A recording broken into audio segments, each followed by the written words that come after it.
Good morning, everyone. Happy Tuesday morning to you, and welcome back to Morning Musings. My name is Don K. Preston. I am the president of Preterist Research Institute of Ardmore, Oklahoma.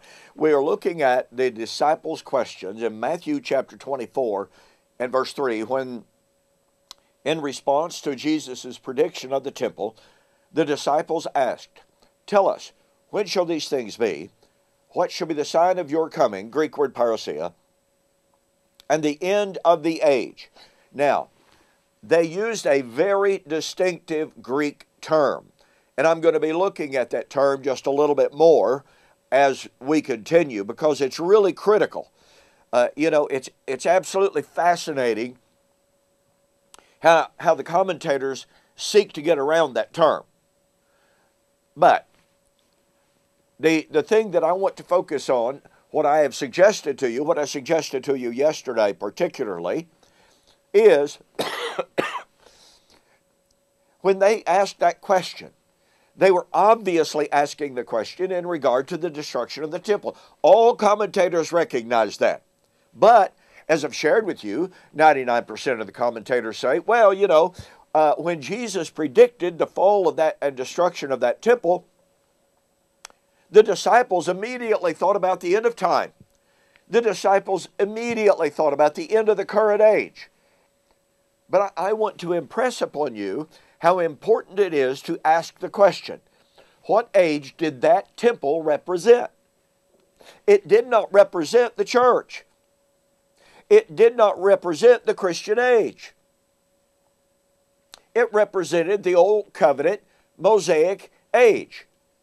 So, if it is the case, and virtually all commentators agree, if it is the case that the disciples link the end of the age with the fall of the temple, it is simply unreasonable to make the claim that the disciples were asking about the end of the Christian age that temple had zero connection with. It did not represent, it did not symbolize the Christian age. It represented the Mosaic age. Do you realize how profound this is? It's such a simple point. I understand that.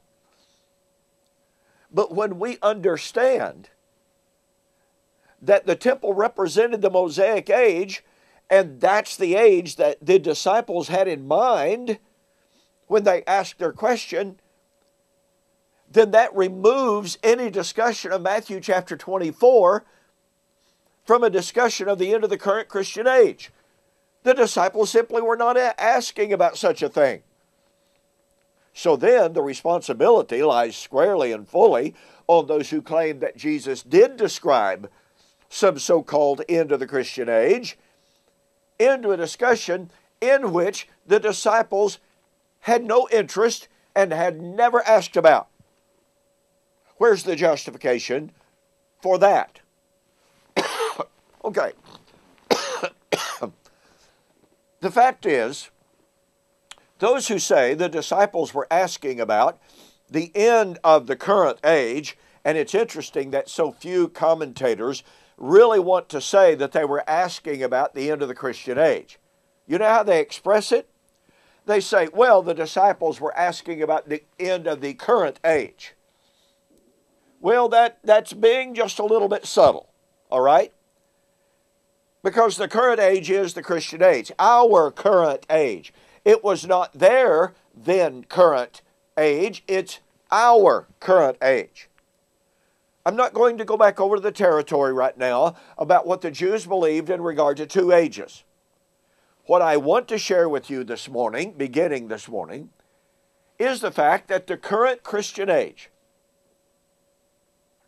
the current Christian age, the age of the new covenant, has no end. Now, I suggested a moment ago that you need to see how profound this is.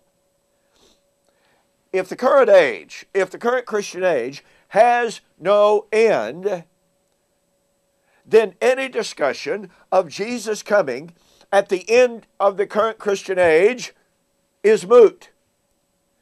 then any identification of the current age as the last days is wrong. Folks, there are no last days of the Christian age. If there are no last days of the Christian age, then guess what? We're not looking for the end. We're not looking for the last day. Nope, not looking for the last day if the Christian age does not have an end.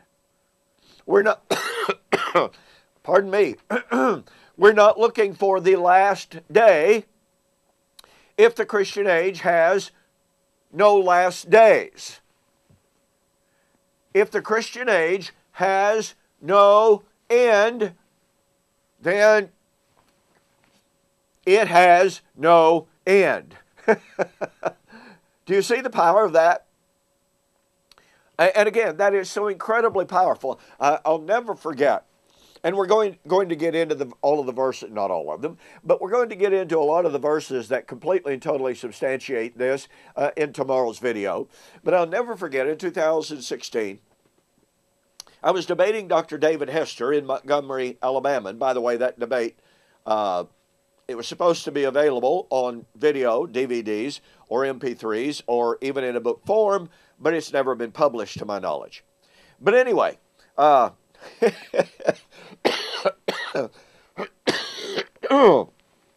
me.